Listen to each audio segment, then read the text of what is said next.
Monsieur le Président, il est bon que la France soit de retour. Ça fait vraiment trop longtemps que son siège européen était physiquement occupé, mais politiquement vide. Alors certes, l'Europe ne peut être ni française ni allemande, mais elle ne peut rien construire dans la durée si elle ne peut compter sur l'engagement résolu et de l'Allemagne et de la France. Une France qui pourrait, si elle le veut vraiment, incarner à l'intérieur même de ses frontières la devise européenne de l'unité dans la diversité. Monsieur le Président, l'ambition que vous dessinez pour l'Europe recoupe en de nombreux points les combats que nous, régionalistes et écologistes, menons de longue date. Nous sommes convaincus, comme vous, que les Européens doivent agir ensemble s'ils veulent relever les défis de ce siècle. Là se trouve la clé de notre véritable souveraineté. Nous partageons votre volonté de construire une union politique qui redonne la parole aux citoyens. Ils doivent être au cœur du projet européen, pas à la marge.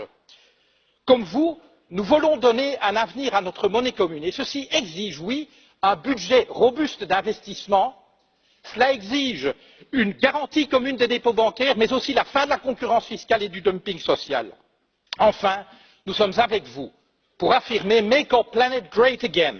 Nous le savons, vous le savez, l'Europe doit être à l'avant-garde de la transition écologique, à commencer par son budget qui doit en être l'instrument. L'écologie est la clé de notre prospérité. Monsieur le Président, ce que vous souhaitez pour l'Europe, vous affirmez que la France doit commencer elle-même à le faire dès aujourd'hui.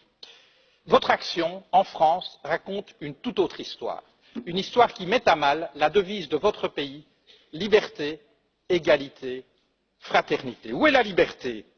Lorsque vos citoyens peuvent être surveillés, assignés à résidence et perquisitionnés sur de simples soupçons de la police.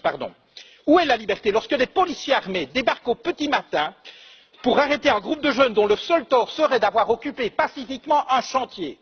Ma fille en était. Elle fut emmenée devant son fils de 2 ans, loin de chez elle pour subir pendant toute une journée un interrogatoire. Dans votre France, l'état de droit garant de nos libertés s'éloigne jour après jour. Liberté, égalité. Où est-elle l'égalité lorsque vous imposez toujours plus de précarité aux travailleurs alors qu'en même temps, vous faites des cadeaux fiscaux aux plus riches, ceux que vous aimez appeler les premiers de cordée? Votre foi en eux est inébranlable, mais voyez-vous ce qui définit la cordée, Monsieur Macron? C'est la corde. C'est elle qui permet d'adapter la vitesse du premier de cordée aux besoins du groupe. C'est elle aussi qui empêche les derniers de cordée de tomber au ravin. Mais dans nos sociétés, Monsieur le Président, cette corde n'existe plus. Les riches s'enrichissent, les classes moyennes stagnent et se précarisent, et les plus fragiles sont abandonnés à leur sort. Liberté, égalité, fraternité. Est-ce au nom de la fraternité que vous vendez des armes à des régimes qui les retournent contre leur propre population ou contre leurs voisins? Où est-elle cette fraternité lorsque votre police lacère tente ses sacs de couchage de migrants? Procédures expéditives, recours non suspensifs, détentions administratives, voilà les ingrédients de votre projet de loi sur l'asile et l'immigration. Contenir et refouler plutôt qu'accueillir des êtres humains en exode forcé. Liberté, égalité, fraternité, au pays de l'accord sur le climat, je rajouterai un 4e terme, durabilité. Vous dites vouloir la taxe carbone, la fin du glyphosate, la fin des voitures diesel, bravo. Mais vous restez en même temps un ardent promoteur des traités actuels de libre-échange et pire encore du nucléaire. Alors, vous avez permis, contrairement à votre prédécesseur, l'adoption par l'Union européenne d'une définition totalement laxiste des perturbateurs endocriniens. Alors, vous avez eu le courage de mettre un terme à ce projet insensé d'aéroport à Notre-Dame-des-Landes, mais c'est pour, dans la foulée, écraser dans la violence les projets de celles et ceux qui inventent depuis des années une manière différente de vivre.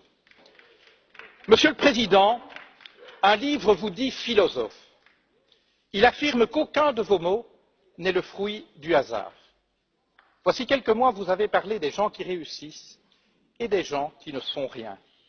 Vous n'avez pas dit des gens qui ne font rien ou des gens qui n'ont rien.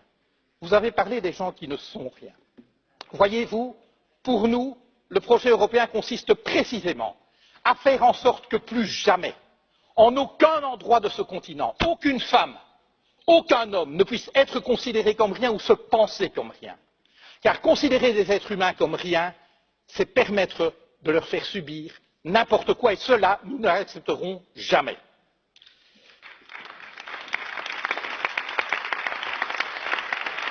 Monsieur le Président, vous avez pris coutume d'offrir à vos hôtes de marque un cadeau. Permettez-moi de faire de même. Je vous offre cette corde d'escalade, symbole de la cordée à laquelle vous semblez tenir. Je vous dirai ceci. Chaque fois que vous ferez avancer la cause de la liberté, de l'égalité et de la fraternité en Europe, chaque fois que vous agirez pour une Europe plus juste, plus durable et plus démocratique, nous serons à vos côtés. À défaut, vous nous trouverez sur votre route. Je vous remercie.